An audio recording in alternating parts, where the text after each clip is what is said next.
Next up on WTV, an in-depth look at the college admissions scandal and its reaction here on campus. WTV's Daily Update starts now.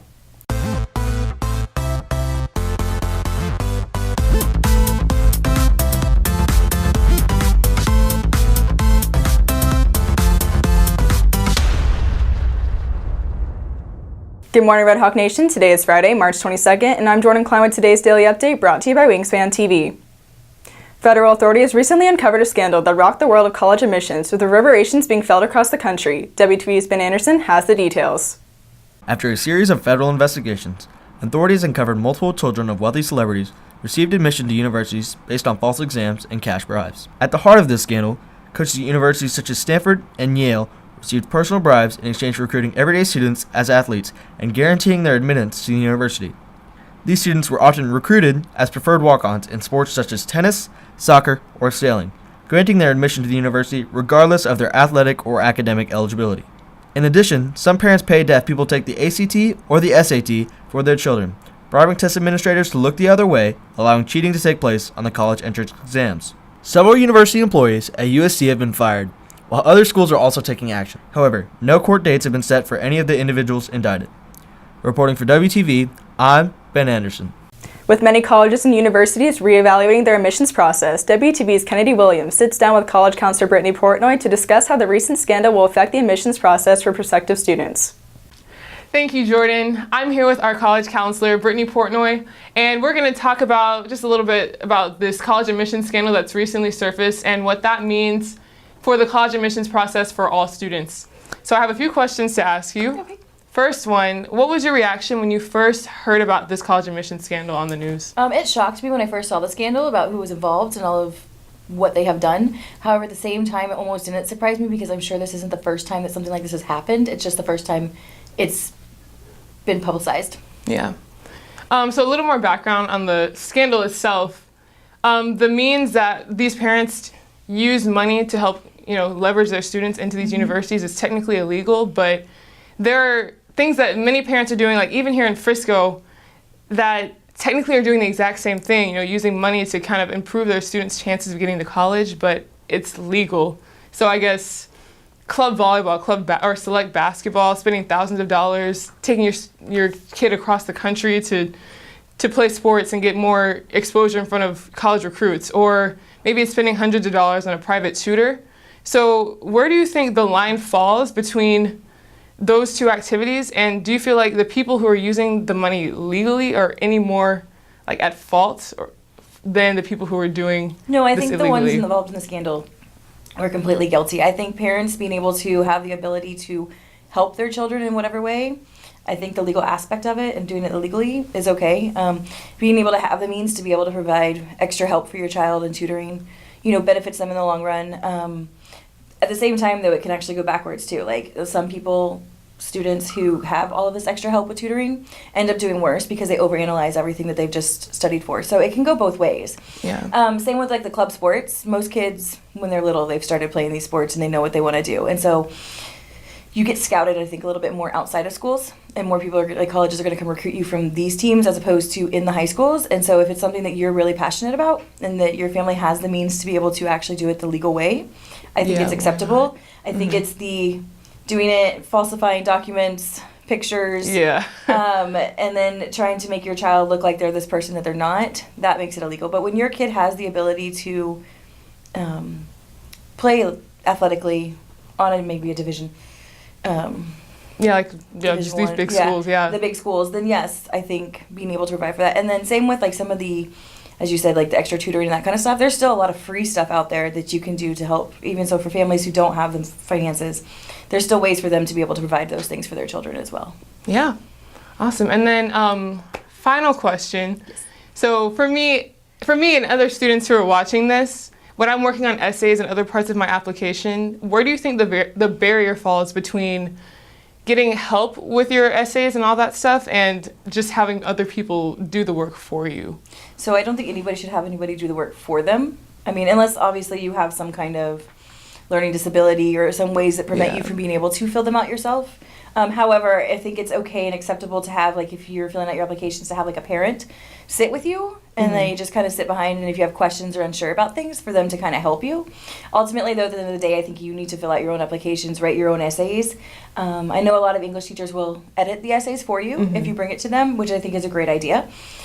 So I don't think anybody should do the work for you, obviously, but I think just having somebody there to support you while you're doing it is an okay. I know I recently just did a college application day for Collin College, and I walked the students through the application, because some of the questions can be confusing, and so you want to make sure you answer them correctly, especially when it comes to like different residency questions, to make sure you're getting the in-state versus out-of-state tuition prices. Yeah, and that makes sense because I know, like, for me, it's my first and only time applying to college as an undergrad, so I guess I shouldn't expect to know how to do that in the first place. So, asking for help. Correct, and asking for help is okay, but having other people do it for you is definitely not the way to go.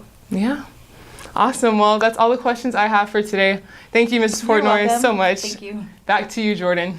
From Fox News to the Dallas Morning News, the scandal has people all across the country talking. On this week's edition of Real Talk, WTV's Jennifer Hernandez hits the halls to ask staff and students what they think about the scandal. This is WTV's Jennifer Hernandez with this week's edition of Real Talk, and today we're going to hit the halls and ask students their opinions on the college admissions scandal. What's your opinion on the admissions scandal? I think it's really unfair, because just to the kids and to other people who it affected, maybe they didn't get in, and it's kind of annoying that they can do this because they have money. What's your opinion on the admissions scandal? It makes me really mad, just looking at the athletic perspective, considering the fact that, specifically Olivia Jade, when she faked being on the crew team, the rowing team, her and her sister took the positions of people that worked their whole life and dedicated and sacrificed so much time towards their sport to be a D1 athlete. What is your opinion on the admissions scandal? I feel like people shouldn't accept kids into college because of money. It should be more about their intelligence and how hard they work, and not about how much they can pay. What is your opinion on the admissions scandal? I honestly think it's just not very fair. I'm glad that they got caught and that people are going to redeem their actions a little bit, but I think that a lot of people that got into the college they work really, really, really hard to be able to be admitted to that college, and so just to be able to buy your way in, I feel isn't very fair. But I think it's good that there's justice being brought to the situation. What are your thoughts on the admissions scandal? I think it's really unfair, especially for the kids who worked really hard to get into those high-level colleges, but they didn't get in even though they put so much effort into their finals and extracurricular, just because there's a richer student who maybe has less ability but has a lot more money. And I think it's pretty immoral how a lot of colleges are willing to accept bribes for things like that. What is your opinion on the college admissions scandal? I think the scandal's funny because they got caught. To be entirely honest, it really just makes me angry that people would try to do that, because I'd say I'm middle class and I'm not the most ideal student as compared to some of the other top students at the school. So just to think that someone who might be doing better financially, but they're doing either the same or worse than me, grades-wise, just because they have the money, they can scam their way into college. It really makes me angry, just because I've gotten my fair share of rejections. They should get that too, but they got their just desserts, so. This has been WTV's Jennifer Hernandez with this week's edition of Real Talk. For seniors planning on attending college next year, the scandal hits especially close to home and has some forming strong opinions. One of those is WTV's Wick Glover with his own personal commentary on the scandal. This college admissions scandal is just another instance where the bottom 99% of the country sees how the top 1% lives, and none of us can pretend to be surprised. 50 celebrities, CEOs, and business executives were indicted in this scheme that started close to 8 years ago. We can't say this was a unique scenario. This is only the biggest college admissions bust until investigators find the next one. Despite this, there is yet to be significant action from lawmakers, colleges, or the College Board to prevent the next admissions scandal. Sure, some people have been fired and arrested, but that's simply a symptom of a much deeper underlying problem. If this scandal involves students abusing the affirmative action system or falsifying applications for federal student aid, maybe we would see more outrage and action from members of Congress. But since it involves the top 1%, it's not a big enough issue for them to take on. For every other student in the country, the only way we get into colleges is by our academics, our leadership, our skills, our merits, not those of our parents. I applaud UT, UCLA, and Yale for possibly planning to expel students from their campuses who are admitted based on false premises. It should not be a hard decision, but for some colleges, including USC, it seems to be an issue expelling 2 students whose parents bribed their way in. One of those students was actually on the private yacht of the USC Board of Trustees chairman when the scandal broke, and now the university can't decide to expel her. This scandal presents a valuable opportunity to call out schools and bribery to protect college spots for hardworking students. The college admissions process has been rigged by corrupt upper-class parents and coaches for too long. Money can buy a lot of things, and it can and should be used to pay for top-level colleges, but only if a student earned their way into acceptance and didn't buy their way in. This scandal is not the first or last example of wealth-buying privilege, but it is only the most recent. Now it is on us, as students, parents, teachers, and community members, to call for fairness and transparency in a system that is known for exactly the opposite. For many of the students involved in the scandal, their side door into universities was through athletics. But what does this mean for high school sports? WTV's Carter Brock has the story. As part of the recent college admissions scandal, many students exploited the athletic recruiting process to ensure admissions to various schools.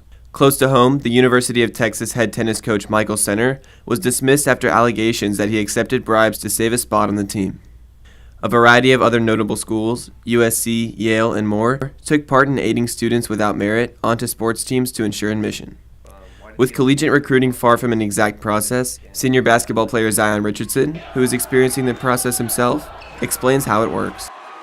It was all about just finding the right person, the right coach to take a look at me, and how offers work. You can only get an offer from the head coach calling you. So the head coach will reach out, call you, hey, tell you about the program, we love you, want to see you visit, and then just offer you from there. But in the college admissions scandal, this procedure was bypassed by people who would create fake athletic profiles in order to facilitate admission to the school. That's honestly we feel terrible about it, because knowing how much I put in and how much maybe somebody else put in just to be on that team and to work there, for somebody to make a fake profile just to like get by and pay for it, and you hear a lot, money can buy anything, and so it just takes a toll on you if somebody else would like even think to do that. I mean, you can guess how I feel.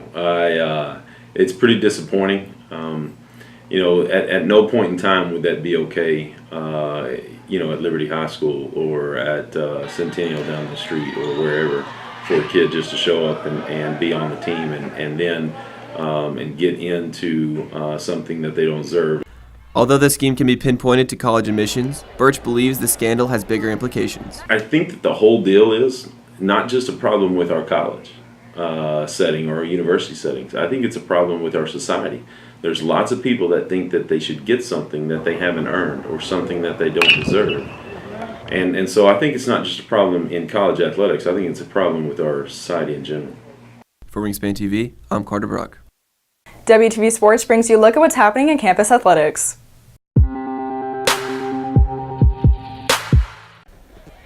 Sports are action-packed on another Friday night. Tonight begins with girls soccer in a game that could determine the district's playoff standings.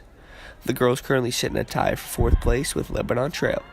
A win tonight and a Lebanon Trail loss will clinch back-to-back playoff berths for the Lady Redhawks, while a Lebanon Trail win and a Liberty win will lead to the need for a deciding game on Monday of next week. The game is at Toyota against a Lone Star team that has won 2 games this year at 5:30. The boys soccer team follows immediately after. The Redhawks are out of the playoff picture and the team had senior night last game.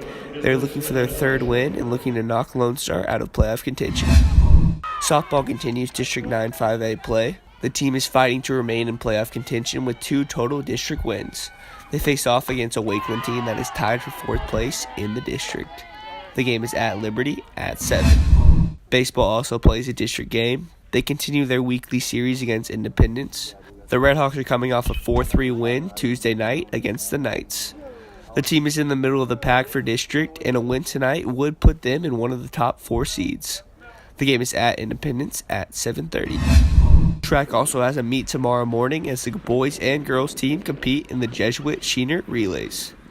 This is the team's last meet before district. Events begin at 8 a.m. and will finish around 4:40 p.m. The meet will be held at Jesuit High School. For WTV Sports, I'm Davis O'Brien. If you're looking for more from Wingspan, you can follow us at Liberty Wingspan on Twitter, Instagram, and Facebook, or visit our award-winning website, libertywingspan.com. WTV Glover brings you today's announcements. Starting today, NHS and Mu Alpha Theta will be hosting Pure Point in the library before school, during advisory, and after school to provide math assistance to students. If you are interested in participating in this program, please talk to your math teacher. Students can sign up to take a practice SAT on March 23rd or a practice ACT on April 6th for $10 each during all lunches this week. Prom tickets are now on sale on My Payments Plus. If you are bringing a non-Liberty guest, please fill out the form that is attached to My Payments Plus. All guests must be under 21 years old. The Photography Club will be hosting a photography session on Monday in room C243. Everyone is welcome to attend. Please bring your camera if you have one. That's it for today's Daily Update. This has been Jordan Klein with Wingspan TV.